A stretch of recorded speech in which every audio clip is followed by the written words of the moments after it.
The incident of the hijabi girl playing drums and how people are reacting to it, and how um, the girl even reacted to it after the video got viral is problematic. Why? Because the the ones who claims that they are religious and they are making comments in those videos uh, where this girl was playing drums.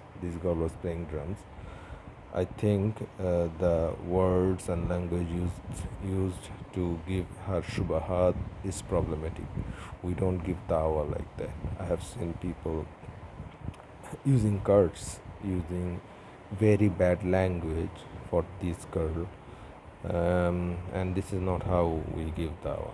First of all, second of all, and the second thing is the girl reacted. I have seen one of her video where she was trying to justify playing drums, and she was saying that I have done umrah, performed umrah, and I have been playing drums, dancing, singing and stuff from when I was a child, and I don't think this is wrong.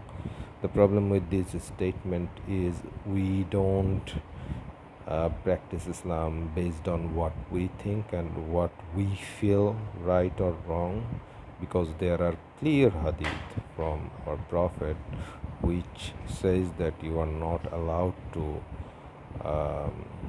allowed to play music, allowed to participate in this kind of um, activity.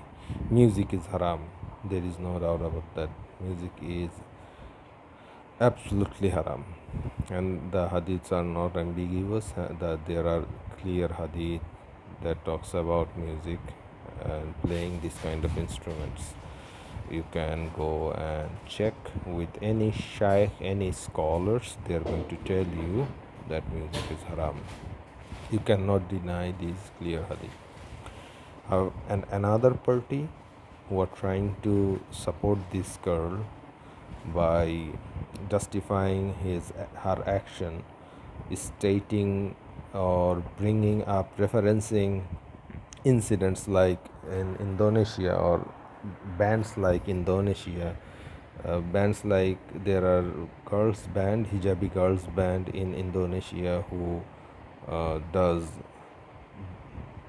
does pop music, wearing pop music and band music, wearing hijab, and they are stating that if Indonesia, Muslim country, allows girls to wear hijab and play band, what's wrong with Bangladeshi Muslim girls? Why Bangladeshi Muslims do not allow girls to do that? Indonesia is not our point of reference. We don't follow Islam based on what Indonesia does, or Quran does not tell us Muslims that follow Indonesian women what they are doing. Quran and Hadith are clear about our ruling, and we follow Quran and Hadith, and we follow our religion from clear Quran and Hadith.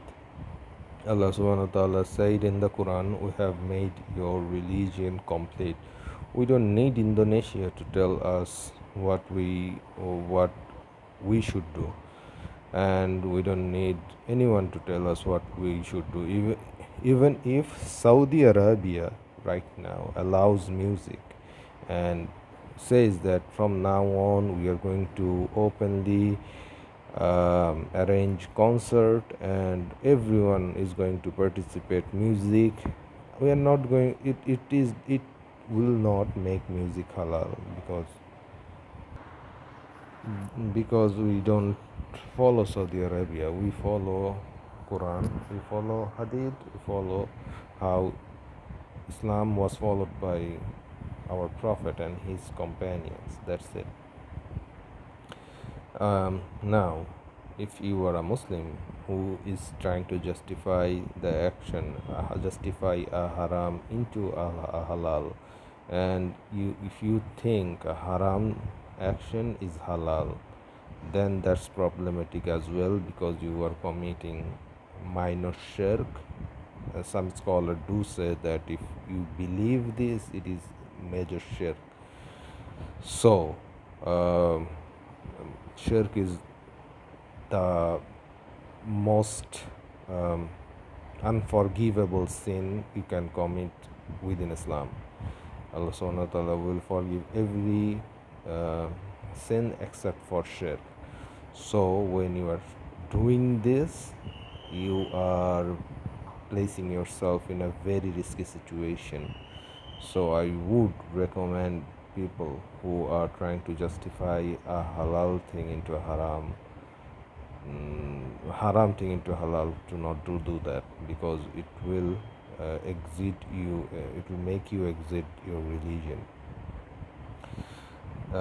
So what's what did we learn from all of these incidents? We have learned one thing, that is, we lack knowledge of our own religion. The people who are trying to give shubahat, people who are trying to give dawah, do not know how to give dawah. They lack knowledge of Islam. This is not how we approach as a Muslim.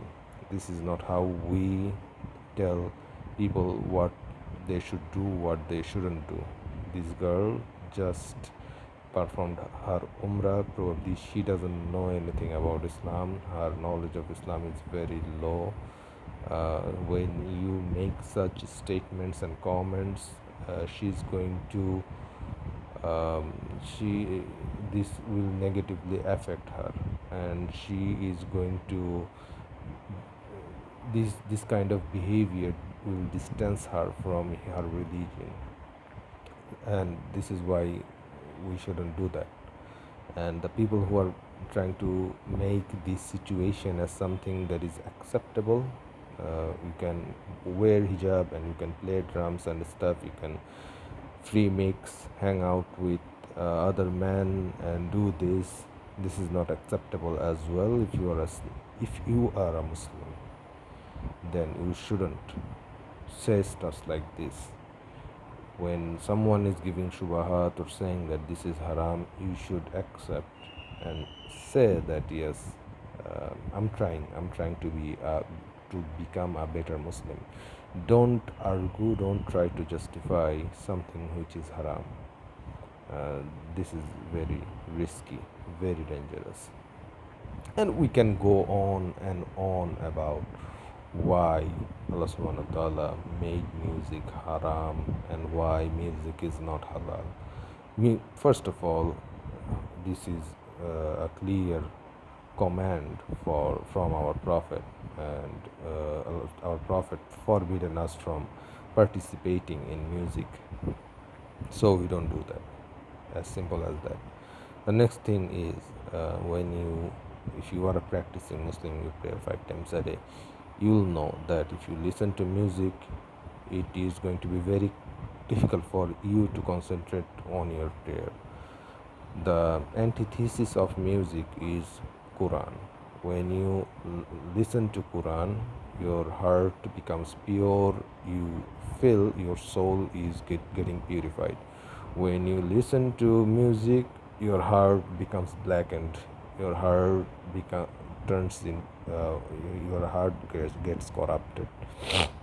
And there is a story that was shared by our Prophet, which tells us the origin of music, how music was started.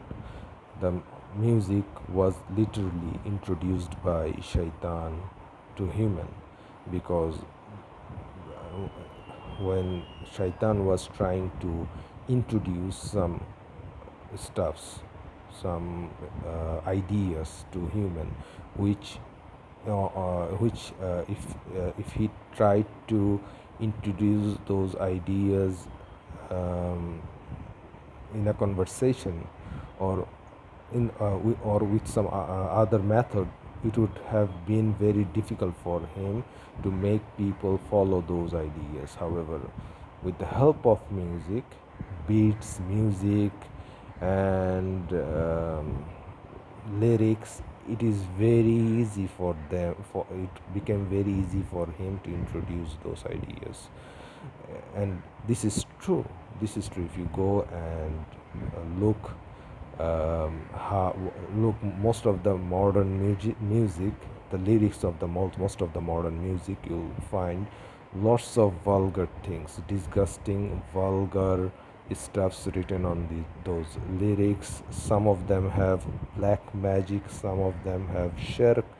And if you tell these stuff, if you say these stuff in a civilized society without any help of any music, people are not going to listen to you. They're going to tell you that what kind of disgusting human behavior, why are you saying this? However, when you say that same things with the help of music, it becomes an art.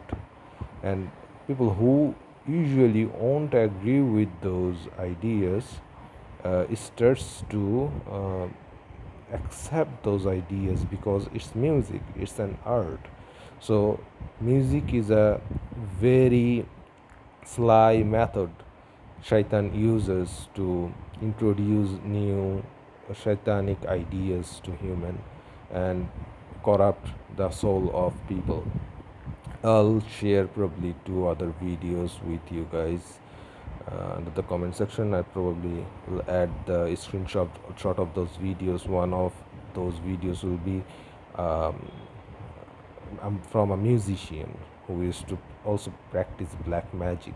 And this guy was a very famous musician, and he was saying that the lyrics the lyrics used in most of the music, modern music, pop music, band music, and other music, most of those lyrics have um, spell on them. So what you are singing is mostly spells that are from shaitan, and that are part of black magic and occult rituals. uh, this is not what I'm saying. This is a statement of a former black magician. Also, he was a musician as well. And he tells you that whenever he listens to any music, he immediately knows that this is a spell. This is a spell from occult practitioners, and they are introducing this spell to you. And this, when you repeat this spell, you attach yourself, you attach shaitan with you, and it opens up portals, different portals. And those portals allow shaitan to manipulate you easier. When you read Quran, those portals are um, stopped. Those portals no longer exist. Those portals gets vanished, and you purify your heart. So this is the difference between music and Quran. So yeah, so what did we learn from this video? We have learned that we need knowledge. Without knowledge, Islam is nothing. You cannot practice Islam without having knowledge. So it is very important for us to learn about Islam. And we learned how bad music is. Even if you don't believe this occult stuff, don't believe these religious stuff, you have to agree that music, there are research done by um, researcher that tells that listening to music for a longer period of time leads you to depression. These are peer reviewed research done by uh, secular researchers, and this is true. Listening to music for a longer period of time will lead you to depression, anxiety. And people with depression are the people who listens to music most.